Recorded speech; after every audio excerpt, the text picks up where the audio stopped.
নমস্কার বন্ধুরা, আমি আপনাদের সামনে আবার নতুন একটা ব্লগ নিয়ে চলে এসেছি। এই ব্লগটি হচ্ছে আমরা নেপাল ঘুরতে গেছিলাম কদিন আগেই, সেই নেপাল ঘুরতে যাওয়ারই ব্লগ। আপনারা দেখতে থাকুন আমরা কতটা মজা করি, কতটা আনন্দ করি। আমার সঙ্গে আছে আমার ভাগনা, দুই ভাগনা, রাজু এবং উত্তম। এখনই তাদের ইন্টারভিউ নিব আমি। নমস্কার বন্ধুরা, আমাদের এবারের গন্তব্যস্থান হচ্ছে বিদেশ ভ্রমণ। তো যেহেতু আমাদের বাজেট কম, আমাদের পার্শ্ববর্তী দেশ আমরা নেপালে যাচ্ছি। আপনাদেরকে সম্পূর্ণ ভিডিও ব্লগের মাধ্যমে দেখাবো। हम लोग का बजट का इशू है थोड़ा सा। বন্ধ করে দেওয়ার হয়ে গেছে। সঙ্গে যাচ্ছে নেপাল ভ্রমণের নেপালি গাইড নিয়েছি আমরা একজন। নেপোলিয়ানের বংশদূত।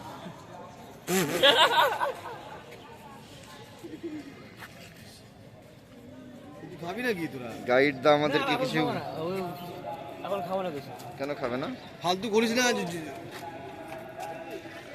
এই যে আমাদের নেপোলিয়ানের কাকা, মামা মামা নেপোলিয়ানের কাকা পোকোলিয়ান। ছবি তুলি। আমাদের ট্রেন দাঁড়িয়ে আছে। আমাদের রাজকুমার বাবুর আবার কচুরির উপর অনেক লোভ। আমরা যোগবাণী স্টেশনে পৌঁছে গেলাম। পৌঁছেই দেখি অনেক যারা চোখ দেখাতে আসে, বিশেষ করে নেপালে, সেই ধরনের পেশেন্ট অনেক দেখতে পেলাম চারিদিকে। এটা যোগবাণী স্টেশনের ফ্রন্ট, মানে মূল প্রবেশদ্বার। যোগবাণী স্টেশন। আমরা এখান থেকে এইবার ভারতের বর্ডার পার করে নেপাল বর্ডারে আমাদের তারপরে একটু আমরা ফটোশ্যুট করে নিল আমাদের হিরোর সঙ্গে হিরোর ভাই আছে। এটা একটা রেস্টুরেন্ট, ট্রেনের বগিগুলোকেই রেস্টুরেন্ট বানিয়ে দিয়েছে। তারপরে এবার আমরা বর্ডার প্রবেশ করছি। বর্ডার পার করে আমরা টোটো ধরলাম। আমাদের ভারতের মতনই রাস্তাঘাট, সেখানেও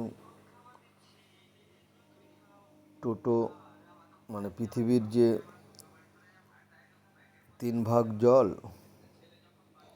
আর 1 ভাগ টোটো, সেখানেও টোটোর বিশাল লাইন, চারিদিকে শুধু টোটো আর টোটো। আমরা চলছি আমাদের গন্তব্যস্থলে টোটোতে করে।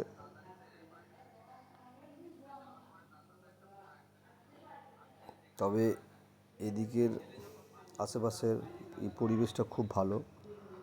আমরা চলে আসলাম এখানে হচ্ছে, তো আমরা বিরাটনগরে একটা হোটেল নিয়েছিলাম। দুপুরবেলায় হোটেলের ফ্রেশ হয়ে একটু খাওয়া দাওয়া করে সন্ধ্যাবেলায় আমরা বেরিয়ে গিয়েছিলাম বিরাটনগর বাস স্ট্যান্ড। সেখানেই যেয়ে দেখলাম সুন্দর একটা, মানে কফি হাউস আছে, রেস্টুরেন্ট আছে। তো আমরা বললাম চলো তাহলে সেই রেস্টুরেন্টে একটু ঘুরে আসে। আমরা সকলে মিলে রেস্টুরেন্ট চলে গেলাম। রেস্টুরেন্টটা খুব সুন্দর সাজানো গোছানো। প্রথমে আমরা যে বসে বললাম খিদে পেয়েছে। উত্তম আমাদের মেনু কার্ড দেখছে। তারপরে আমরা রেস্টুরেন্টে আমাদের নিজেদের ইচ্ছা মতন আমরা খাবার অর্ডার করলাম। তারপরে আমরা সেখানে খাবার খেয়ে নিলাম। খাবার আসলো, খাবার টাবার খেয়ে আমরা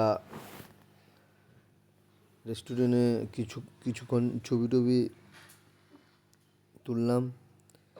এই যে আমাদের ভোজন প্রিয় বাঙালি, উনি খাচ্ছে ছোলা ভাটোরা, নেপালের স্পেশাল মোমো আর চাউমিন।